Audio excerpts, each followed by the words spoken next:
بعد ما نخلص فحص الكارت من الخارج او الفحص الظاهري للكارت، هنبدا بقى نركب الكارت في الكيسه ونعمل اختبارات. واول اختبار هتعمله للكارت انك انت اول ما هتركب الكارت في الكيسه هتبدا تعمل تيست على المخارج بتاعه الكارت، تشوفها كلها شغاله ولا لا. الكارت لو فيه 4 مخارج جايب 3 مخارج، تتست على ال3 مخارج شغالين ولا لا، لان ساعات ممكن يبقى في مخرج فيه مشكله وانت تجرب على مخرج واحد وتمام الكارت وتاخده وتروح، تيجي تشغل على مخرج تاني تلاقيه فاصل مش شغال. كده خلاص انت اشتريت ودفعت فلوس وروحت البيت، مش هتعرف تحل بعد كده المشكله دي الا انك انت تغير المخرج بعد كده. فلازم وانت بتشتري تعمل تيست على مخارج الكارت كلها، تشوف كلها شغاله ولا مش شغاله. وتاني حاجه لازم تتاكد منها لو انت بتشتري كارت مستعمل، الكارت ده PCI 4 لازم تجربه على بورده يكون فيها منفذ PCI 4 وتتاكد ان هو شغال على منفذ PCI 4، وتجربه على منفذ PCI 3 وتتاكد ان هو شغال على منفذ PCI 3 والاثنين شغالين. يعني في ناس كتير اشتكت في الفتره الاخيره ان هم اشتروا كروت مستعمله PCI 4 ولما جم يجربوها بعد كده على منفذ PCI 4 الكروت ما بتشتغلش،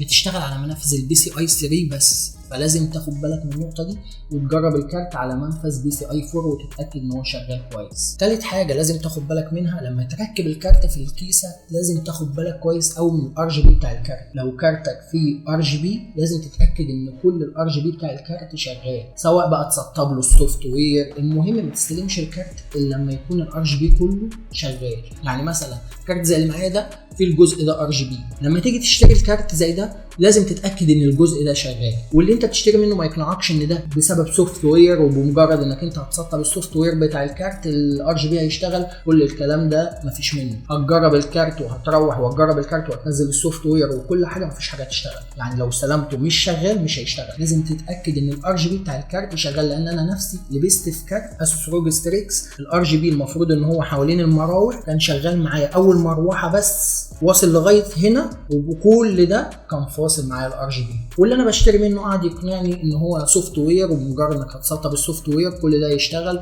وفي الاخر مفيش حاجه اشتغلت. فلازم تاخد بالك من النقطه دي. بعد ما ركبنا الكارت في الكيسه وعملنا تشيك على مخارج الكارت كلها، هنبدا ننزل احدث تعريف للكارت من على موقع الشركه سواء من انفيديا او من AMD. لازم ننزل احدث تعريف للكارت ونسطبه، وبعد ما نسطبه هنبدا نشوف الكارت. لو بدات تظهر معاك بمجرد انك نزلت تعريف الكارت وسطبته ولقيت فيه خطوط كتير في الشاشه بالطول او بالعرض، او لقيت مربعات سواء صغيره او كبيره، او لقيت الصوره مش واضحه، هنا الكارت ده فيه مشكله ولازم تبعد عنه، ما تكملش في الكارت ده.